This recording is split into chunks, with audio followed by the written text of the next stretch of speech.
Welcome to the module Evidence of Effectiveness. This training is designed to expand your knowledge and understanding about what evidence of effectiveness is, how to determine whether the services you are implementing or plan to implement are likely to lead to the outcomes you'd like to achieve. We intend to make sure that all supervisors and project staff can attend each and every one of these trainings. I'd like to ask that each of the supervisors invited to the meeting to enter their name and organization on the slide deck so we can track your attendance.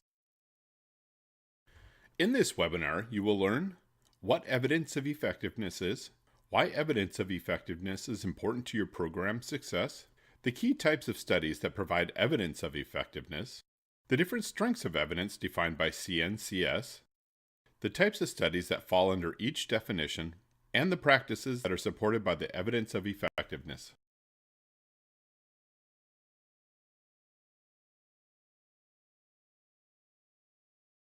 In the context of our work, evidence refers to the information or facts that are systematically obtained in a manner that is replicable, observable, credible, and verifiable for use in making judgments or decisions. In other words, evidence is the result of rigorous data collection and research. If you are starting a new program, evidence provides a sound basis to choose an intervention to meet a specific community need.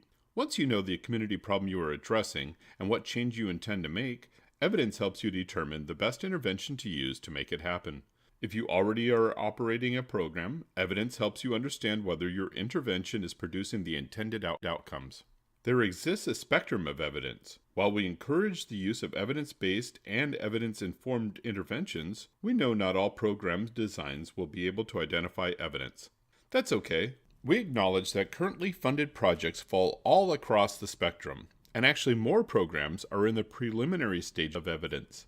The hope is that over time our portfolio will shift as funded programs gain traction in the area of evaluation and build upon their program's evidence. Evidence of effectiveness is information or data showing that a particular service or strategy has produced, or is likely to produce, a particular effect or outcome. So basically, it's something beyond our beliefs about what works. Evidence is the body of available facts that allows you to determine whether a proposition is true. Why is it important? Why do we care about the evidence of effectiveness? Well, it answers the question, how do you know whether a service or intervention has been or is likely to be effective in achieving the intended outcomes and is actually fixing the problem? Evidence about how your program works is crucial to improving it and in demonstrating its effectiveness. It also is important because it helps you make informed decisions about your current or proposed services or strategies. If you are already operating a program, evidence helps you understand whether your intervention is producing the intended outcomes and helps you determine whether you should continue doing what you're doing, change your strategies a bit, or try something entirely new. If you are starting a new program, evidence provides a sound basis to choose an intervention to meet a specific community need. And evidence of effectiveness supports data-driven decision-making that can build a culture of learning and program improvement. Number 2, the different strengths of effectiveness as defined by CNCS. Evidence of effectiveness exists along a continuum that starts with no evidence and moves all the way up to strong evidence. An example of low evidence could be program staff believe their strategies are effective because they've received positive feedback from participants. A higher level would be project staff design their intervention using evidence from research showing a cause and effect relationship between the services being provided and the achieved outcomes. As you move from left to right along the continuum, you move from less to more to better evidence. Programs at the moderate and high ends of the continuum have conducted more rigorous research designed to determine whether a cause and effect relationship exists between the intervention and outcome. Performance measurement and outcome evaluation look at whether a program achieved its intended outcomes over time, often with the pre- and post-test. Performance measurement and outcome evaluation results can only show that a change occurred and that the intended outcomes were achieved. They are not able to prove that the intervention caused the change. Therefore, outcome results are considered by CNCS to provide preliminary evidence. Different organizations refer to and define the strength of evidence in different ways. CNCS has defined 5 points along the evidence continuum and refers to these 5 points as evidence tiers. Since we are a CNCS grantee, we are going to follow their definition. The first two tiers are not supported by research studies according to the CNCS. Tier 1, no evidence. No evidence means what the term says. No one has systematically collected any qualitative or quantitative data on program services yet. Tier 2, preliminary evidence. A program tracks data and assesses the implementation of at least one component of its services. We've done it, and we've collected some data that suggests one of our strategies seems to work. The next three tiers are supported by research studies of increasing rigor. Tier 3, preliminary evidence. Preliminary evidence of effectiveness can be based on one of three types of studies of program outcome. Pre- and post-treatment assessments of your current program without a comparison group. Post-treatment assessment of your current program with a comparison group, but no pre-treatment assessment. Or an experimental or quasi-experimental design study of a program model you plan to replicate closely. Tier 4, moderate evidence. The evidence from an experimental or quasi-experimental study shows that the treatment or program service that you provided led to a change observed, the outcome, in the specific setting being studied.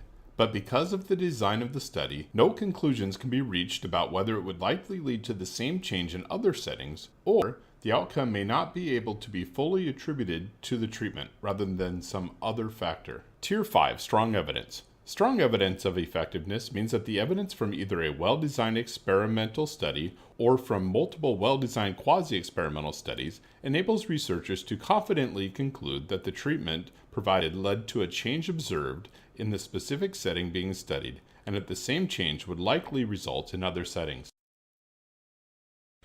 We trust that all of you will begin to consider building your level of evidence in support of the AmeriCorps projects. Many of you are collecting and reporting high-quality performance data. While we encourage the use of evidence-based and evidence-informed interventions, we know that not all program designs will be able to identify evidence. We acknowledge that currently funded projects fall all across the spectrum, and actually more programs are in the preliminary to preliminary stages of evidence. The hope is that over time, our portfolio will shift as funded programs gain traction in the area of evaluation and build upon their program's evidence. To build evidence of effectiveness for your own program at some point, WSC projects should consider conducting experimental or quasi-experimental evaluation to help determine whether your strategies are leading to the change you want to see. If your organization has a strong research and evaluation team on staff, they can likely conduct the study, at least initially. If not, you will want to hire an external evaluation consultant with expertise specific to your program area. Number 3, key types of studies that build evidence of effectiveness. Before we can delve into all of the CNCS evidence tiers, it's important to have a basic understanding of all the different types of research studies that can exist along the different evidence tiers. The more rigorous the study's design, the more compelling the evidence that results from the study, and the stronger the cause and effect link that can be demonstrated between a service or strategy and the outcome. Social research studies can be broadly classified into 3 categories: randomized or experimental studies. These include random assignment of program participants into groups. The most rigorous type of the study is the randomized controlled trial, or RCT, which is considered the gold standard of research design. These studies randomly assign program participants to one of 2 distinct groups: a treatment group that receives the program services and a control group that does not receive any of the treatment. It's also called the comparison group. Quasi-experimental studies, in which other study design elements are used to simulate or approach the rigor of random assignment. Quasi-experimental studies typically are structured like experimental studies, but they lack the key ingredient of random assignment, usually because it's just not feasible to randomly assign participants. For example, when studying educational programs, it's often not feasible to randomly assign students to classes. Instead, quasi-experimental studies use other design approaches to simulate the rigor of randomness. Non-experimental studies. These are less rigorous designs with a weaker ability to show causation. Non-experimental studies rely on the observation or interpretation of activities or interactions to draw conclusions about the treatment. Typically, non-experimental studies are based on surveys or individual case studies that provide correlational data. in the medical field and other fields of science where there are other types of study designs. But these are the three key types that are used in social science research and are important to understand the strength of evidence. For each of these types of studies, the treatment is typically some form of the program, service, or intervention. This slide shows the continuum from evidence-informed to evidence-based practice. As we have already noted, new programs should begin by developing their theory of change that is grounded in evidence about what has and hasn't worked for other programs. Over time, a program builds evidence-based first through the performance measurements, then through outcome evaluation, and ultimately through more rigorous evaluation designs that can determine whether or not there's a cause and effect relationship between the intervention and the outcome. The process of building evidence is not always linear. Findings at any stage in the process may result in program design changes that may cause a program to return to earlier steps. For example, a program that is not meeting its performance measure outcomes may decide to go back to the drawing board and look at evidence for other interventions. They may also go back to step 2 of the program to determine if some of the aspects are not being implemented correctly. Evidence at all stages of the continuum is valuable. Positive findings at any stage help to build on a program's evidence base. Negative findings, or findings that show no effect, can be used to change or improve the program. CNCS funds programs at all stages of the continuum, but all programs should seek to strengthen their evidence and improve their program model over time. Number 4. Practices that are supported by evidence of effectiveness. Now that we have discussed how programs build evidence over time, we will discuss how to find and evaluate evidence to support your theory of change. Common sources of evidence include evaluations that document the outcomes of similar programs. As noted before, programs that rely on evidence from similar programs are evidence-informed, fall towards the beginning of the continuum we looked at on the previous slide. Performance measurement outcome data from your program. Using evidence from performance measurement data puts programs on the second or third step of the evidence continuum. Results from an evaluation of your program outcomes. Depending on the type of evaluation conducted, programs using this type of evidence may be on the third, fourth, or fifth step of the continuum. The first source of evidence includes evaluation results from other programs. When considering this evidence, you need to assess how applicable the evidence is to the design of your program. If other programs have successfully done what you want to do, you may consider replicating all or part of these models into your own model. A good source to identify evidence from AmeriCorps programs is through the CNCS Evidence Exchange, a digital repository of research, evaluation reports, and data. The types of evidence included in the repository range from impact and implementation evaluations to outcome reports and case studies. We believe it is through learning from available evidence that we can not only improve lives, strengthen communities, and foster civic engagement, but do it better each and every day. Another source of evidence is your own past performance measurement data on outcomes. Past outcome findings from performance measurement do not demonstrate causation, but they do provide data about whether or not a change occurred. Therefore, while outcome data from performance measurement can't show that the change occurred because of your specific intervention, it is useful because it shows that the intended result was achieved. If you are looking at your own past performance data as evidence for an intervention, consider, what does your data tell you? For example, did you achieve your intended outcome? Do you have multiple years of outcome data that you can aggregate? Using data from multiple years makes a stronger case for the effectiveness of your intervention. If you have it, use it. Another source of evidence that can be used are the results of an evaluation of your program outcomes. This could range from an evaluation that looks at a change in beneficiaries over time to a more rigorous evaluation with a comparison group or control group that looks at whether it is a causal link between the program activities and outcomes. Key questions to ask are, what type of evaluation is it? Did your evaluation look at the program outcomes? A process evaluation that looks at how your program was implemented but does not assess outcomes or causation does not provide evidence to support the effectiveness of your intervention. Does the evaluation document changes in beneficiaries' knowledge, attitudes, behavior, or condition? If your program did not meet the outcomes as expected, what have you learned and what changes are you making to improve? Does the evaluation show that your intervention is what caused the change?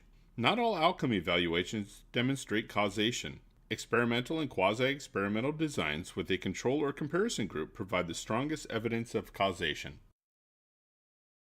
There are several factors to consider when assessing evidence from your own or from other programs. Things you can determine on your own. Similarity between the studied intervention and your own program. If looking at evidence from other programs, you need to be sure that the intervention that was studied is similar to your program intervention. Was the intervention similar in design, dosage, the type of beneficiary served, and outcome achieved? If not, it may not be similar enough to use as evidence for your theory of change. Evidence that is not similar would not refer to the same population or may not be a comparable intervention. For example, participants receive intensive ongoing case management services as opposed to a one-time assessment and referral session. The recency of the publication is important as well. Is the evidence up to date? That is, was it published recently, and does it utilize current thinking around the issues? Studies older than 6 years may also be satisfactory, provided there is reasonable confidence that the relevant conditions in which the program operated when studied are the same or similar to the conditions that exist now. They also need to be reputable. The final consideration, whether the study comes from a reputable source, can help you feel more confident in its quality. Is the evidence from a source that had no stake in ensuring a positive outcome, such as a university or a government agency? Was it published with a peer-reviewed journal or as a research study from a credible organization? Peer-reviewed journal articles are a great source of information because they have been screened and selected based on their merit by other professionals in that field.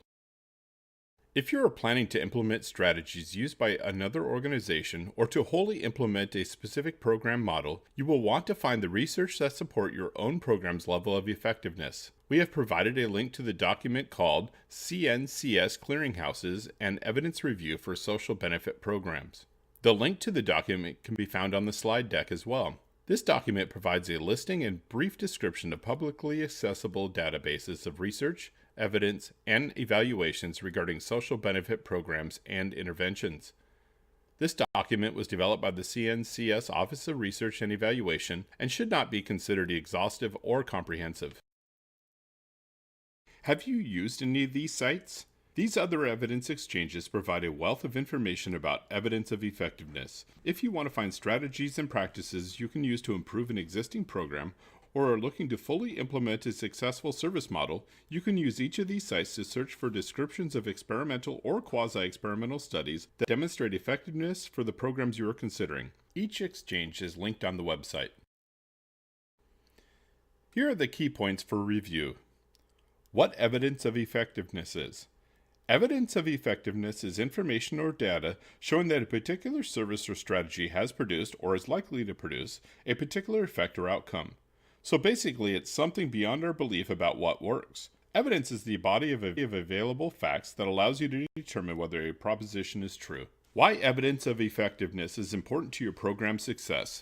It answers the question, how do you know whether a service or intervention has been or is likely to be effective at achieving an intended outcome and is actually fixing the problem?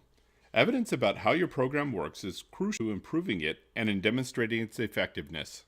The key types of studies that build evidence of effectiveness are experimental studies or randomized controlled trials, quasi-experimental studies, and non-experimental studies. The different strengths of evidence defined by CNCS. As programs move along the evidence of effectiveness continuum, they can start with no evidence and move all the way up to strong evidence. The type of studies that represent the different strengths of evidence are: the more rigorous a study's design, the more compelling the evidence that results from that study, and the stronger the cause and effect link can be demonstrated between a service or strategy and an outcome. How to find other practices that are supported by your evidence of effectiveness.